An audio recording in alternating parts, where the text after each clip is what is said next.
Galera, boa noite e a paz de Deus a todos. Eu fazia mais um vídeo aqui sobre um assunto que na época que eu atendia como ancião chegou até mim. E essa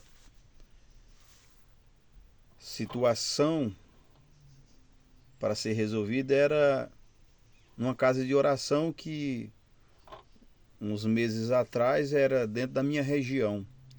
Mas só como na minha região eram 7 casas de oração e muito longe umas das outras, aí eu pedi para o ancião vizinho de outra cidade, que já tinha uma cidade bem próxima onde ele atendia, para ele ficar dando o atendimento.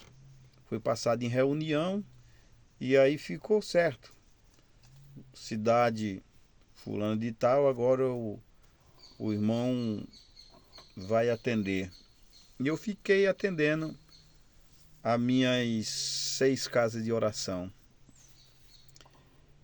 E um dia, nessa cidade, surgiu um caso. E ele me convidou.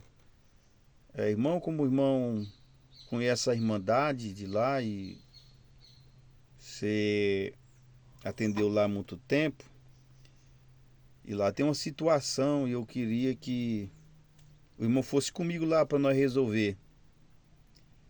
Era uma irmãzinha que tinha tido uma relação, embora supor tinha fornicado.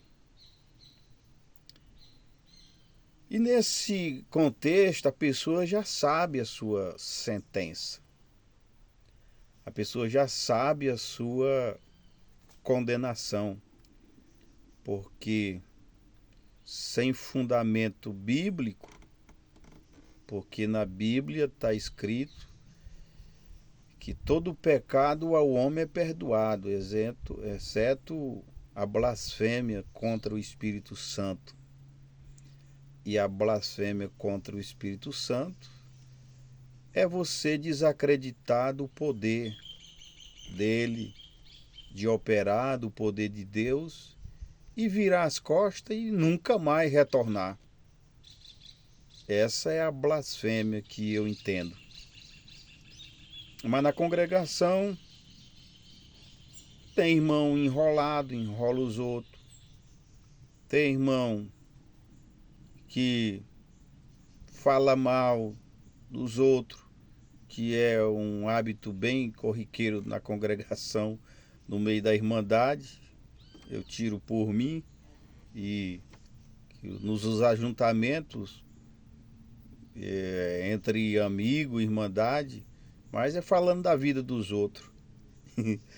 E lá na minha cidade tinha um cooperador antigo, e ele no culto falando: tem irmão que fica achando ruim que os irmãos falam dele. Irmão, mas aqui é assim. Ele fala de mim, eu falo dele e as coisas continuam. E aí voltando ao assunto, aí nós fomos lá. Esse ancião, quando ele chegou lá, ele já foi logo com a cartilha da condenação. E já foi aplicando. Só, irmã, a irmã sabe a sua situação, então a partir de hoje a doutrina é essa, e foi dando o castigo, a condenação. Sendo que a pessoa já sabia, a pessoa já não tinha, ele já não usava, não usufruía mais de liberdade. Ele precisava ir para uma reunião para se sentir para se sentir apoiada. Depois eu falei para ela, depois que ele terminou, disse: irmã, o que eu acho em tudo isso daí, que a irmã não é a primeira. Esse acontecimento com a irmã não te leva à condenação da irmã ficar triste, desanimada e achar que não tem mais salvação. A doutrina da igreja fala assim, só que a irmã deve agir como uma pessoa normal. A irmã só não vai poder pedir os hinos, como já foi determinado, mas a irmã tem direito de cantar, de vir congregar, e eu estou aqui do seu lado, qualquer coisa que você precisar, conte comigo, eu sou seu irmão, somos seus irmãos. Então, essa é a atitude que eu acho que um ancião, ao julgar uma pessoa que já está ali humilhado pelo pecado, deve fazer. Mas só que a doutrina é muito rígida e eles são como um soldado que pega a sua espada e parte para determinar o agressor. E eu acho que a função do ancião é aquela mesma função de quando os fariseus trouxeram a mulher que tinha sido apanhada no ato de adultério e colocou na frente do Senhor para tentar, e disse para ele, a lei diz isso, aquilo outro, que essa mulher deve ser morta a pedrada. E Jesus Cristo não respondeu. E eles insistiram, o que é que o Senhor diz? E ele, se endireitando, falou, se entre vocês tem alguém sem pecado, seja o primeiro a tirar a pedra. Então eu acho que esses casos não devem ser tratados com rigor de ditadura. Aquela pessoa, ele está precisando de um apoio, de um amigo, de um companheiro. Não, nós vamos dizer que ele está certo, não. Foi errado, não deveria ser isso acontecer. E você não deve fazer isso porque é pecado. Mas acima desse seu pecado, eu estou aqui do seu lado para lhe apoiar, para lhe dar força. Porque quantas pessoas e famílias inteiras pararam na igreja por causa de uma boa atitude. Às vezes um filho pecou, às vezes uma filha, às vezes um marido e assim por diante.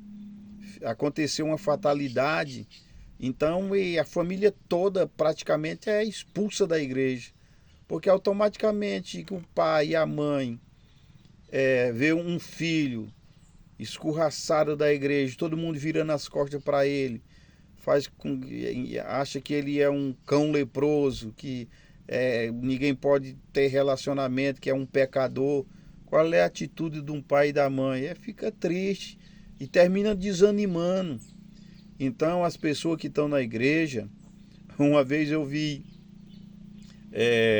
bem rapidinho aqui para terminar, uma irmã contando para nós que estava perto de uma irmã, e aí chegou uma pessoa que tinha algumas as suas fraquezas, e aí ela falou para ela, eu não sei o que essa pessoa vem fazer na igreja, faz isso, faz aquilo outro, né? Fez isso, e ela virou para ela e disse, mulher, quem não deveria estar aqui é tu, mulher, que é muito santa, aqui é lugar de pecador, ela veio aqui buscar o seu perdão. Ela veio aqui buscar o seu perdão. Então, na igreja tem muitos para condenar. Muitos para condenar. Mas na hora da tua dificuldade, na hora da tua fraqueza, no dia que tu tombar, a maioria tem uma pedra para te jogar. E isso destrói e já destruiu muita família. E eu pergunto, vocês que vão ouvir, acham isso correto? Se fosse com um filho ou uma filha ou alguém próximo de você, você ficaria contente? Ou algum irmão que você ama, Você ficaria satisfeito? Estou dizendo que é para apoiar o pecado? Não, o pecado ele deve ser combatido, conscientizado, mas por algum tipo de fraqueza não é que você vai jogar os outros na lama ou jogar o seu nome, e muitos se desesperam porque a gente aprendeu que saindo da igreja é perder a salvação, e muitos caem do mundo e aí se joga de uma vez no pecado, e assim a sua vida é ceifada pelo o adversário.